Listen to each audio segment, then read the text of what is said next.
भगवान श्री हरि विष्णु को नमन। भगवान श्री हरि विष्णु की जय हो। नारद जी बोले, सब मुनियों को भी दुष्कर कर्म है ऐसा बड़ा भारी तप जो इस कुमारी ने किया है, वह हे महामुने हमसे सुनाइए। श्री नारायण बोले, अनंतर ऋषि कन्या ने भगवान शिव, शांत, पंचमुख, सनातन महादेव को चिंतन करके परम दारुण तप आरंभ। सर्पों का आभूषण पहने, देव, नंदी, भृंगी आदि गणों से सेवित, 24 तत्वों और तीनों गुणों से युक्त, अष्ट महासिद्धियों तथा प्रकृति और पुरुषों से युक्त, अर्धचंद्र से सुशोभित मस्तक वाले, जटाजूट से विराजित भगवान के प्रीत्यर्थ उस बाला ने परम तप आरंभ किया। ग्रीष्म ऋतु के सूर्य होने पर पंचाग्नि के बीच में बैठकर, हेमंत और शिशिर ऋतुओं में ठंडे जल में बैठकर, खुले हुए मुख वाली जल में खिले हुए कमल की तरह शोभित होने लगी। वह सिर के नीचे फैली हुई काली और नीली अलकों से ढकी हुई वह जल में ऐसे मालूम होती थी जैसे कीचड़ की लता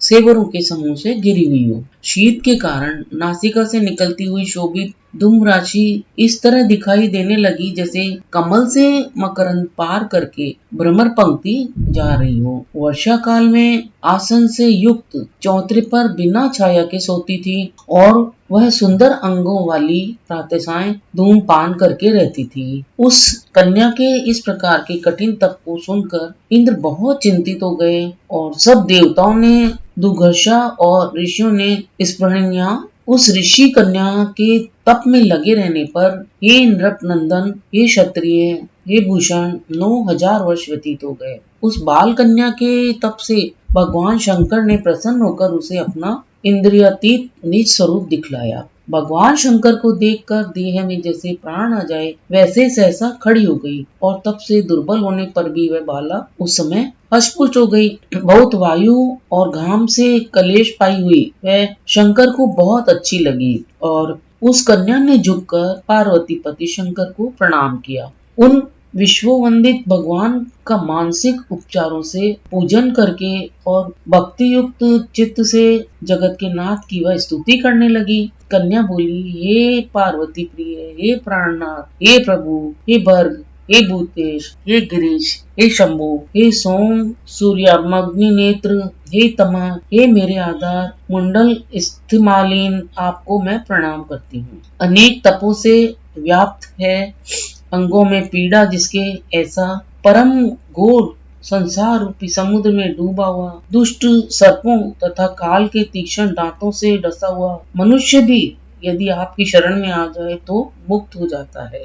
हे विभो, जिनको आपने वाणासुर को अपनाया और मरी हुई अलर्क राजा की पत्नी को जिलाया, ऐसे आप हे दीनानाथ, हे भूतेश, चंडीश, भव्य भवतारण, मृत्युंजय प्राणनाथ, प्राणनाथ, हे दक्ष प्रजापति के मुख को ध्वंस करने वाले, हे समस्त शत्रुओं का नाश करने वाले, सदा भक्तों को संसार से जुड़ाने वाले, जन्म की हर्ता, हे प्रथम सृष्टि के कर्ता, प्राणनाथ, हे पाप के नाश करने वाले, आपको नमस्कार।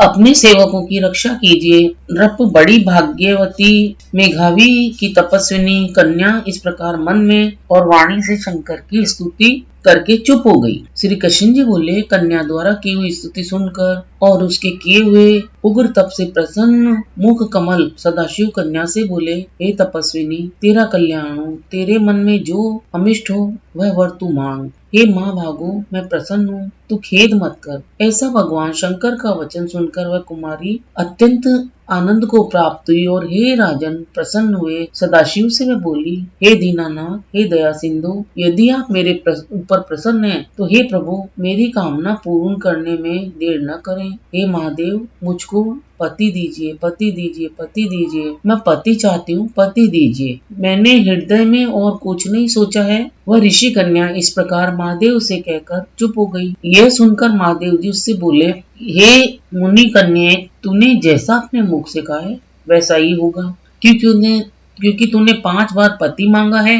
अतः हे सुंदरी, तेरे 5 पति होंगे और वे पांचों वीर, सर्वधर्म वेता, सज्जन, सत्य पराक्रमी, यज्ञ करने वाले, अपने गुणों से प्रसिद्ध, सत्य प्रसिद्ध, जितेंद्रिय, 13 मुख देखने वाले, सभी क्षत्रिय और गुणवान होंगे। तो श्री कृष्ण जी बोले, ना तो अधिक प्रिय ना तो अधिक अप्रिय, ऐसे महादेव के वचनों को सुनकर बोलने में चतुरा कन्या झुककर बोली, हे गिरिजाकांत सदाशिव, संसार में एक स्त्री को एक ही पति होता है, अतः 5 पति का वर देकर लोक में मेरी हंसी न करवाइए। एक स्त्री 5 पतियों की कभी न देखी गई है न सुनी गई है। एक पुरुष की 5 स्त्रियां तो हो सकती है।